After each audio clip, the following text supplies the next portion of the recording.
नमस्ते साथियों, textile with भायती ji channel पर एक लंबे अंतराल के बाद आपका पुनः हार्दिक स्वागत और आपको आने वाली दीपावली की हार्दिक शुभकामनाएं। जैसा कि आपने थंबनेल में देखा है, मैं आज इस वीडियो के माध्यम से बतलाना चाहूँगा कि क्यों हमें नॉन आरटीओ यानी कि स्लो स्पीड स्कूटर नहीं खरीदने चाहिए। पिछले दिनों कपड़ा बाजार के व्यापारी महंगाई से त्रस्त थे।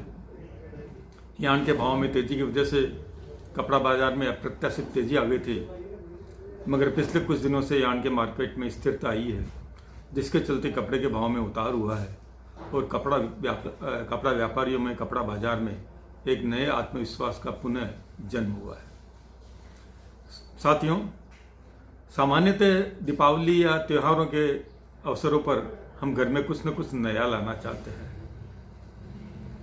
कभी हम इलेक्ट्रॉनिक आइटम खरीदते हैं, कभी हम वाहन खरीदते हैं, कभी हम नए कपड़े खरीदते हैं या ये सभी कुछ खरीदते हैं। मैं इन दिनों आपको, यदि आप इलेक्ट्रिक स्कूटर खरीदने की इच्छा रखते हैं तो उसके बारे में इस वीडियो के माध्यम से कोई जानकारी शेयर करना चाहता हूँ।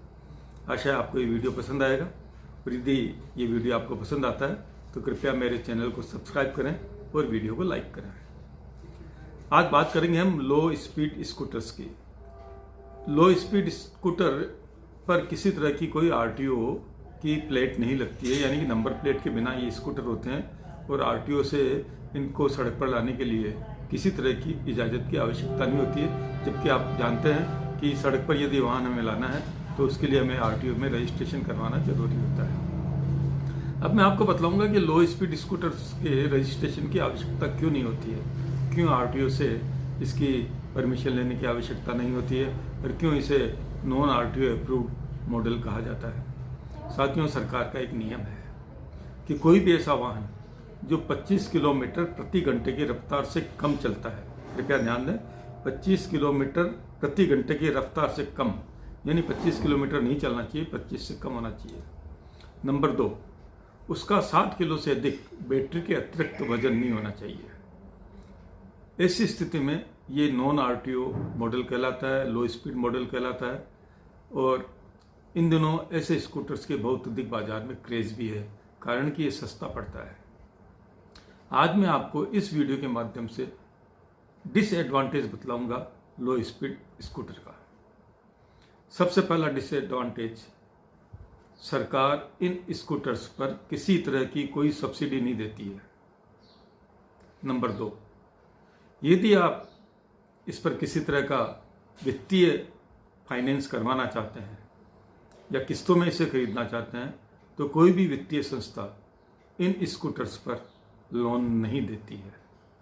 नंबर 3, इन स्कूटर्स में आगे तो डिस्क ब्रेक लगे होते हैं मगर पीछे ड्रम ब्रेक लगे होते हैं, जो कि सुरक्षा की दृष्टि से ठीक नहीं है। नंबर 4, सामान्यतः इन स्कूटर्स में 10 इंच के टायर लगे होते हैं, जबकि अधिक सुरक्षा के लिए स्कूटर में कम से कम 12 इंच के टायर होने चाहिए। ये कुछ बिंदु हैं जिन पे मैंने आपके सामने प्रकाश डाला है। कुछ और भी बातें हैं जो मैं देखकर बतलाता हूँ आपको। ऐसी बाजार में चर्चा है, मैं निश्चित रूप से नहीं कहता हूँ क्योंकि ये सुनी सुनाई बात है, मगर ऐसा सुनने में आया है कि जनवरी 2023 से केंद्र सरकार सभी तरह के स्कूटर्स पर नंबर प्लेट अनिवार्य करने जा रही है, यानी कि उन्हें सड़क पर लाने के लिए आरटीओ की परमिशन लेनी होगी। ऐसे में जो वाहन अभी सड़क पर चल रहे हैं उनको भी रजिस्ट्रेशन कराना होगा और एक अतिरिक्त खर्च उन लोगों के जिम्मे भी आने वाला है रजिस्ट्रेशन का, और जो जिन्होंने नया अभी खरीदने की सोची है, हो सकता है उनके भी जनवरी 2023 से रजिस्ट्रेशन की आवश्यकता उन्हें महसूस हो और एक रजिस्ट्रेशन का खर्चा, इंश्योरेंस का खर्चा, जो कि लगभग मिलाकर 8 से 10 हज़ार रुपये का होता है, नया भार आपके जिम्मे आ सकता है। अच्छा, एक और विशेष बात आपको मैं बतलाना भूल गया कि इन लो स्पीड स्कूटर्स में सामान्यतः जेल एसिड बैटरी का प्रयोग किया जाता है, जबकि लिथियम आयन बैटरी का प्रयोग शायद ही कोई कंपनी इसमें करती हो लो स्पीड में। उसका कारण भी है, जेल एसिड बैटरी की वजह से स्कूटर सस्ता पड़ता है, लिथियम आयन बैटरी अपेक्षाकृत सुरक्षित है, मगर वो महंगी होने की वजह से, और चूंकि नॉन आरटीओ मॉडल में सामान्यतः आदमी सस्ता मॉडल देखता है, इसलिए इनमें लिथियम आयन बैटरी नहीं आती है। और जेल बैटरी के साथ एक सबसे बड़ी तकलीफ क्या है कि इसमें 3, 4, 5 बैटरियों का एक सेट होता है। पहला तो इनको यदि हम चार्जिंग पे लगाते हैं तो स्कूटर को चार्ज होने में 8 से 9 घंटे लग सकते हैं। नंबर 2, इनमें चूंकि अलग अलग बैटरियों को जोड़ के, जैसा आपने देखा हो टार्च में हम कितने ही सेल डालते हैं और उसका प्रकाश बढ़ाते रहते हैं, और उसमें से यदि एक सेल कमज़ोर हो जाता है तो वो सारी बैटरी के पावर को कमज़ोर कर देता है और उसका प्रकाश मध्यम हो जाता है या कमज़ोर हो जाता है। ठीक ऐसी स्थिति इस स्कूटर में होती है। यदि कोई भी एक बैटरी में कमज़ोर हो गई, ख़राब हो गई, तो बाकी की बैटरियों को भी डिस्टर्ब करती है।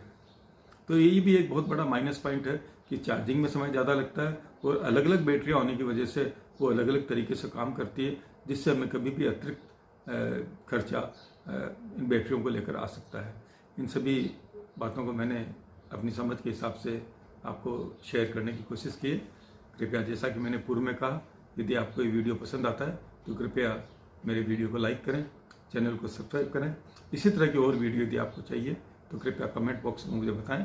मैं निश्चित रूप से इस पर एक वीडियो लेके आऊँगा। और जो एक वीडियो मेरा और तैयारी में चल रहा है वो ये है कि कौन सा इलेक्ट्रिक स्कूटर खरीदें। इस वीडियो में मैंने आपको बताया कि कौन सा नहीं खरीदें, अगली वीडियो में मैं बताऊंगा कौन सा इलेक्ट्रिक स्कूटर आप खरीदें। धन्यवाद, फिर मिलूंगा अगले वीडियो के माध्यम से।